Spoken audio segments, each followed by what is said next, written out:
Hakim-Hakim 17 ayat 1-6, patung sembahan Mika. Ada seorang dari pegunungan Efraim, Mika namanya. Berkatalah ia kepada ibunya, uang perak yang 1.100 itu yang diambil orang daripadamu, dan yang karena itu kau ucapan kutuk, aku sendiri mendengar ucapanmu itu, memang uang itu ada padaku, akulah yang mengambilnya. Lalu kata ibunya, diberkatilah kiranya anakku oleh Tuhan. Sesudah itu dikembalikannya lah uang perak yang 1.100 itu kepada ibunya, tetapi ibunya berkata, aku mau menguduskan uang ini bagi Tuhan. Aku menyerahkannya untuk anakku supaya dibuat patung pahatan dan patung tuangan daripada uang itu. Maka sekarang uang itu kukembalikan kepadamu. Ayat yang keempat. Tetapi orang itu mengembalikan uang itu kepada ibunya. Lalu perempuan itu mengambil 200 uang perak dan memberikannya kepada tukang perak yang membuat patung pahatan dan patung tuangan daripada uang itu. Lalu patung itu ditaruh di rumah Mika. Ayat kelima, Mika ini mempunyai kuil, dibuatnyalah efod dan terafim. Dibaptiskannya salah seorang anaknya laki-laki yang menjadi imamnya. Pada zaman itu, tidak ada raja di antara orang Israel. Setiap orang berbuat apa yang benar menurut pandangannya sendiri. Oke, shalom, kita ketemu lagi channel Pelita Kakiku, karena firman-Mu adalah pelita bagi kakiku dan terang bagi jalanku. Ayat yang baru kita baca adalah sepenggal cerita pada hakim-hakim, di mana pada waktu itu adalah setelah Simson menjadi hakim, kemudian ada masa di mana umat Israel pada waktu itu tidak ada pemimpinnya, dalam hal ini tidak ada hakim. Yang kemudian nanti Allah mulai mempersiapkan hakim yang terakhir, yaitu Samuel. Nah, pada masa antara Simson tadi, setelah Simson mati dan kemudian masa Samuel, ada masa kosong di mana di sana umat Tuhan tidak ada kepemimpinan, di mana di sana umat Tuhan Israel tidak ada hakim yang memerintah. Dan sampailah kita pada cerita yang tadi di Hakim-Hakim 17 tadi, ada seorang yang bernama Mika dikatakan, dan dia mengambil uang ibunya yang tadi besarnya adalah 1.100 gitu ya. Ibunya mengira bahwa itu diambil orang lain, kemudian ibunya mengutuki hal itu, dan kemudian Mika ini mengaku bahwa uang itu dia yang ambil gitu ya. Terus Mika serahkan kepada ibunya, tetapi ibunya tidak mau. Dia bilang ini bakal dipersembahkan kepada Tuhan gitu ya. Dan akhirnya dibuatlah patung tuangan gitu ya. Dan dalam firman Tuhan tadi dikatakan bahwa Mika ini mempunyai kuil. Dan kemudian dari uang yang tadi dibuat oleh ibunya patung tuangan tadi, dibuatlah yang namanya efod dan terafim gitu ya. Kemudian dia mentafsirkan salah seorang anak laki-lakinya untuk menjadi imam gitu ya. Itu masa-masa pada saat dimana orang Israel melakukan apa yang dianggapnya benar, karena pada saat itu tidak ada kepemimpinan, tidak ada hakim yang memerintah Israel. Ini adalah jeda selang waktu antara Simson sampai dengan nanti Samuel, saudaraku ya. Jadi timelinenya kurang lebih seperti itu gitu. Nah, di sini ada satu peristiwa yang ingin saya sorot pada video ini tentang terafim gitu ya, dimana pada masa itu orang biasanya melakukan peribadatan melalui efod dan terafim yang seperti tadi dilakukan oleh Mika ini. Dia punya sebuah kuil, dan kemudian di kuil itu dibuatlah efod dan terafim gitu ya.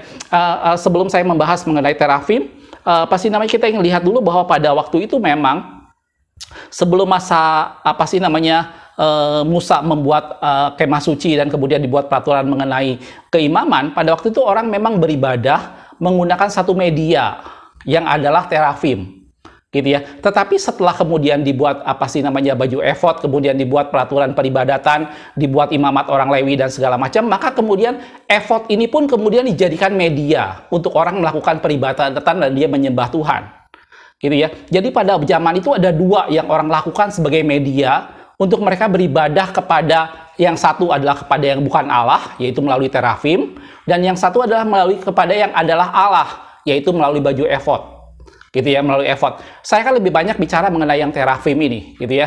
Tapi sebelumnya kita akan lihat dulu bahwa memang pada zaman itu orang melakukan peribadatan melalui satu media. Yang tadi saya udah bilang, kalau kepada Allah, maka media yang mereka lakukan adalah melalui baju efod gitu ya. Dan kalau Anda lihat cerita pada waktu Daud di Siklak, kemudian kota itu terbakar, maka Daud hendak menanyakan keputusan Tuhan gitu ya. Dan pada waktu itu dikatakan Daud menguatkan kepercayaannya kepada Tuhan, dan dia hendak bertanya apa keputusan Tuhan, apakah perlu mengejar atau tidak. Dan untuk melakukan itu Daud perlu sebuah media gitu ya. Dan kemudian diminta orang mengambilkan baju efod. Kita mungkin lihat ayatnya sebentar, saudaraku ya. Dalam 1 Samuel 30 ayat yang ke-7, cerita Siklak ini saya yakin pasti Anda dan saya sudah sangat familiar gitu ya. Lalu Daud memberi perintah kepada Imam Abiatar bin Ahimelek pada waktu itu, bawalah efod itu kepadaku. Maka Abiatar membawa efod itu kepada Daud gitu ya. Dan kemudian melalui efod itulah akhirnya Daud bertanya keputusan Tuhan. Dan kemudian kita tahu bagaimana Tuhan memutuskan untuk mengejar. Kejarlah gitu ya. Dan kemudian Daud mengejar itu dan berhasil membebaskan itu semua. Nah, itu adalah gambaran dalam firman Tuhan bagaimana pada waktu itu efod dijadikan sebagai satu media untuk orang menanyakan sebuah keputusan Tuhan. Gitu ya. Cerita yang lain yang mungkin saya pernah bahas juga mengenai Gideon. Bagaimana Gideon pada akhir masa hidupnya dia seorang pahlawan yang besar, dia seorang yang banyak melakukan pertempuran yang luar biasa, tapi pada masa akhir hidupnya dia membuat baju efod dan menaruh di tengah-tengah kotanya di Ofra. Dan kemudian menyembah baju efod itu, dan itu mengakibatkan jerat bagi Gideon dan keluarganya. Ya, kita akan lihat dalam Hakim-Hakim 8 ayat 27. Kemudian Gideon membuat efod dari semuanya itu dan menempatkan di kotanya di Ofra, gitu ya. Di sanalah orang Israel berlaku serong dengan menyembah efod itu. Inilah yang menjadi jerat bagi Gideon dan seisi rumahnya. Jelas, Saudaraku? Jadi pada zaman itu, dari sini saya ingin memberikan gambaran bahwa pada zaman itu orang melakukan penyembahan dalam dua media, gitu ya. Yang pertama adalah kalau dia melakukan penyembahan kepada Allah, mereka seringkali menggunakan efod sebagai media itu. Gitu ya. Tapi kalau dia penyembahan kepada yang bukan Allah, maka dia melakukan media yang dilakukan adalah terafim. Ya. Nah, tadi saya sudah singgung mengenai efod. Saya tidak akan ngomong lebih banyak lagi mengenai efod. Saya cuma mau tunjukkan dalam firman Tuhan bagaimana dua buah peristiwa, bagaimana Daud meminta keputusan Tuhan, dia membutuhkan media yaitu baju efod. Gitu ya. Bagaimana Gideon juga membuat baju efod dan ditaruh di tengah kota di Ofra dan orang menjadi menyembah itu dan menjadi jerat. Gitu ya. Jadi pada saat itu orang yang mau beribadah kepada Allah, seakan-akan efod ini menjadi media untuk dia bertemu dengan Allah. Gitu ya. Nah, saya tidak akan membahas lebih banyak mengenai efodnya, tapi saya ingin melihat sama-sama mengenai terafimnya. Gitu ya. Terafim ini juga menjadi satu media bagaimana orang menyembah yang bukan Allah, dalam hal ini dewa-dewa mereka. Gitu ya. Ada banyak orang mempelajari seperti apa sih bentuknya terafim. Oh ya, saudaraku, sebelum saya lupa, perlu diperhatikan bahwa terafim tidak sama dengan serafim, saudaraku ya. Hati-hati ya, terafim tidak sama dengan serafim. Kalau serafim itu adalah makhluk sorgawi yang beribadah, yang menyembah Tuhan, yang melayani Tuhan, gitu ya. Sama seperti malaikat dan kerubium, gitu. Itu serafim. Walaupun ada beberapa perbedaan dalam bentuk sayapnya dan segala macamnya, itu serafim. Dan serafim pernah menyucikan mulut Yesaya dengan mengambil bara dengan sepit emas dari kaki Dian. Itu serafim. Tetapi yang saya bahas di sini adalah terafim. Terafim ini adalah media penyembahan yang dilakukan oleh orang-orang pada zaman itu untuk mereka menyembah pada dewa-dewa mereka, gitu ya. Jadi terafim ini sebenarnya tidak berhubungan dengan satu dewa tertentu, tetapi lebih berupa satu media, lebih berupa satu patung sebagai sarana mereka menyembah dewa-dewa mereka. Gitu ya. Ada banyak orang yang mulai menggambarkan terafim ini kurang lebih ukurannya sekitar 30 cm sampai dengan setengah meter. Gitu ya. Bisa terbuat dari kayu, bisa terbuat dari logam, dan itu ditaruh dalam rumah. Gitu ya. Dan biasanya itu sebagai media penyembahan kepada dewa-dewa mereka. Gitu ya. Nah, sekarang kita akan bicara lebih banyak mengenai terafim ini. Sekali lagi, saudaraku, jangan salah ya. Bukan serafim, tapi terafim. Ya, serafim itu adalah malaikat yang melayani Tuhan. Terafim yang saya bicarakan di sini, ini adalah media penyembahan yang dilakukan oleh pada orang zaman itu untuk menyembah dewa-dewa mereka. Gitu ya. Pertama kali terafim itu muncul itu pada saat Yakub melarikan diri dari rumah Laban. Gitu ya. Setelah Yakub melarikan diri dari rumah Laban, kemudian Rahel dan Lea ikut bersama-sama dengan Yakub. Rahel mencuri terafim ayahnya. Gitu ya. Kita lihat dulu. Itu dalam Kejadian 31 ayat 19. Dikatakan seperti ini. Adapun Laban telah mengunting bulu domba-dombanya. Ketika itulah Rahel mencuri terafim ayahnya. Gitu ya. Jadi Laban yang adalah seorang Aram, dia mempunyai terafim sebagai media penyembahannya dia. Dan pada saat Yakub keluar dari rumah Laban, dia lari dari rumah Laban, dia membawa serta kemudian Rahel dan Lea. Rahel mencuri terafim ayahnya. Gitu ya. Dan kalau Anda baca kelanjutannya di Kejadian 31 tadi, bagaimana kemudian Laban menyusul. Laban menyusul dan marah-marah habis-habisan kepada Yakub. Kenapa kamu berlari, tidak memberi kesempatan aku mencium anak cucuku dan segala macamnya. Dan kemudian Laban mempertanyakan kemana terafimnya. Waktu itu Yakub tidak tahu kalau Rahel sudah mencuri terafim dari ayahnya itu. Gitu ya. Sampai akhirnya Yakub Laban tadi mengobrak-abrik semua kemah mereka untuk mencari di manakah terafimnya. Dan kemudian sama Rahel disembunyikan terafimnya di kantung unta, dan di sanalah dia duduk, gitu ya. Cerita lebih lengkapnya mengenai Yakub, Laban dan Rahel yang membawa lari terafim ini Anda bisa lihat dalam Kejadian pasal 31. Dan di sana digambarkan bagaimana pada waktu itu Laban sangat panik karena waktu itu dia kehilangan terafimnya. Ada banyak orang mulai menafsirkan bahwa terafim ini menjadi satu bentuk penyembahan dalam keluarga, dalam sebuah rumah tangga. Bagaimana orang melalui terafim ini, orang bisa menanyakan sesuatu tentang masa depannya, orang bisa meminta petunjuk pada dewanya melalui media yang namanya terafim ini. Dan itulah yang membuat Laban panik habis-habisan karena terafimnya hilang. Gitu ya. Itu pertama kali kata terafim mulai muncul dalam firman Tuhan. Gitu ya. Dan cerita yang lain kalau kita perhatikan dalam firman Tuhan ada beberapa peristiwa bagaimana terafim ini menjadi sesuatu hal yang sesuatu yang Allah sangat tentang, gitu ya. Kalau kita perhatikan dalam 1 Samuel 15 ayat 23, ini pada waktu itu bagaimana Tuhan menolak Saul menjadi raja. Di ayat atasnya biasanya dibicarakan bahwa mendengarkan lebih baik dari korban bakaran. Tapi di ayat 23 di bawahnya, di 1 Samuel 15 ayat 23 dikatakan, sebab pendurhakaan itu sama seperti dosa bertenung, dan kedegilan adalah sama seperti penyembahan berhala dan terafim. Gitu ya. Karena engkau telah menolak firman Tuhan, maka aku telah menolak engkau sebagai raja. Dan itu adalah gambaran terafim yang waktu itu dilakukan oleh Saul. Gitu. Dan kata firman Tuhan dikatakan bahwa dosa bertenung itu sama dengan penyembahan berhala, pendurhakaan itu sama dengan bertenung. Dan dikatakan kedegilan itu sama dengan penyembahan berhala dan terafim. Jadi terafim di sana sejenis berhala yang dilakukan orang untuk menyembah dewa mereka. Dan Saul mempunyai terafim ini. Gitu ya. Cerita yang lain dalam firman Tuhan kalau Anda perhatikan bagaimana pada waktu Saul hendak membunuh Daud, pada mulai Saul terus berusaha membunuh Daud, dan kemudian Mikal, istri Daud yang adalah anak Saul, itu membantu Daud melarikan diri dengan cara pada waktu itu Daud tempat tidur Daud ditaruh di sana terafim dan ditutupi dengan sebuah selimut sehingga seakan-akan Daud ada di sana. Gitu ya. Kita lihat di 1 Samuel 19 beberapa pasal setelah yang tadi, ayat 12 sampai 13 dikatakan, lalu Mikal menurunkan Daud dari jendela. Ini Mikal berusaha membantu Daud melarikan diri dari kejaran Saul ayahnya, gitu ya.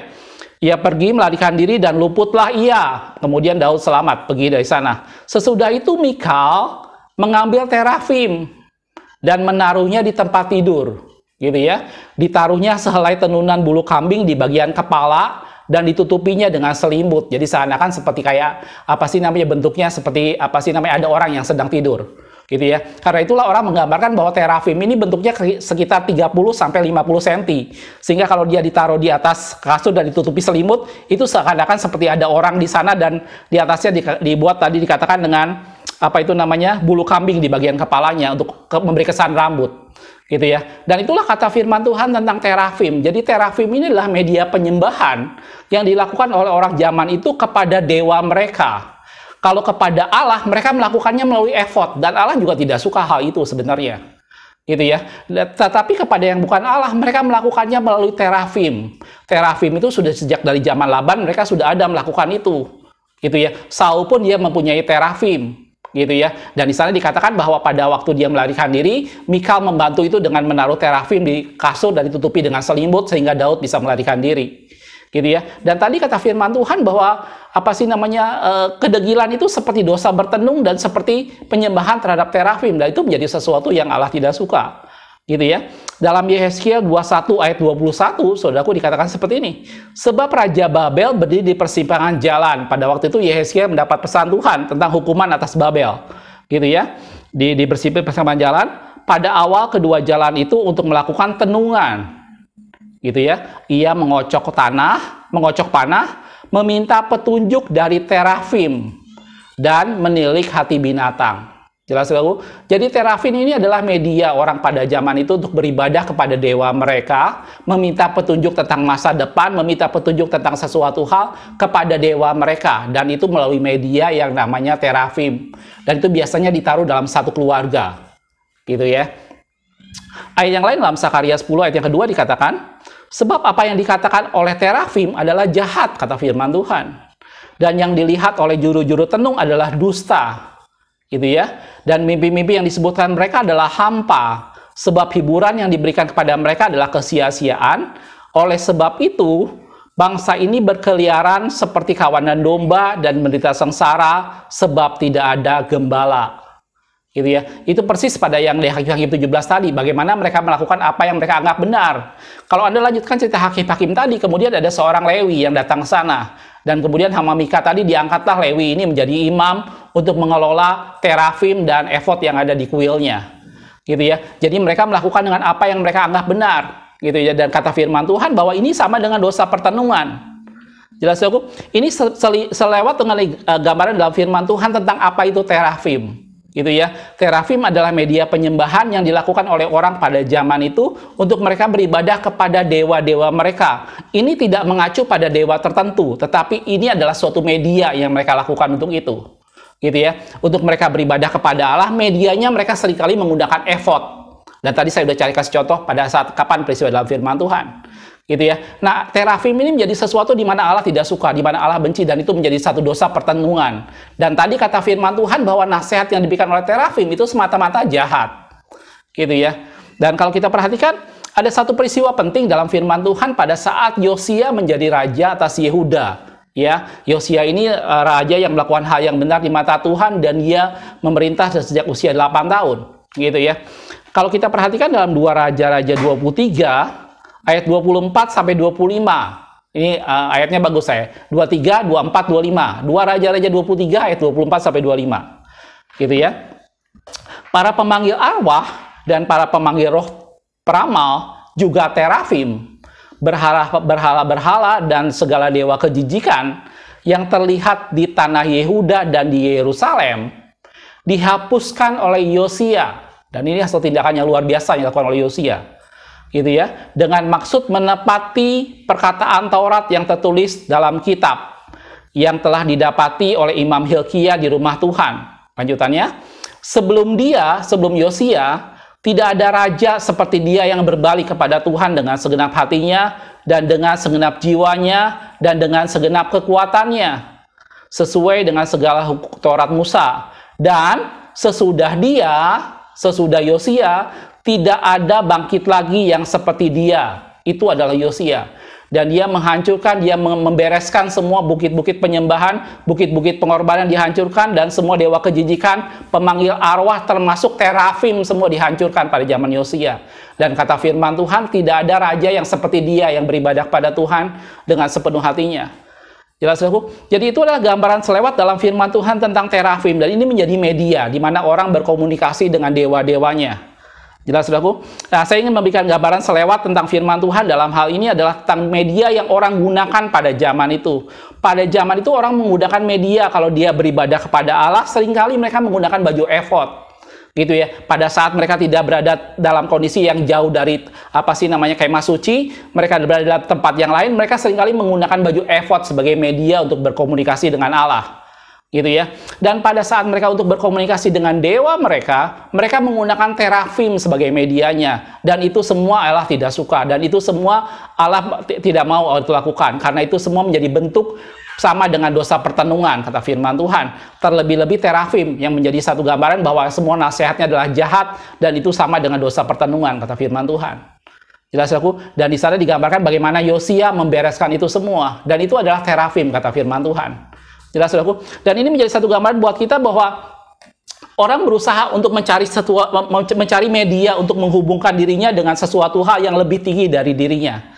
Gitu ya. Pada zaman itu orang berusaha untuk mencari media bagaimana dia bisa berkomunikasi dengan sesuatu yang jauh lebih tinggi dari dirinya. Apabila dia berkomunikasi dengan Allah, dia mencari dengan baju efod. Apabila dia mau berkomunikasi dengan dewa-dewanya, dia mencari penenung, dia mencari roh peramal. Kalau enggak, dia membuat di rumahnya satu bentuk patung, yaitu adalah terafim tadi.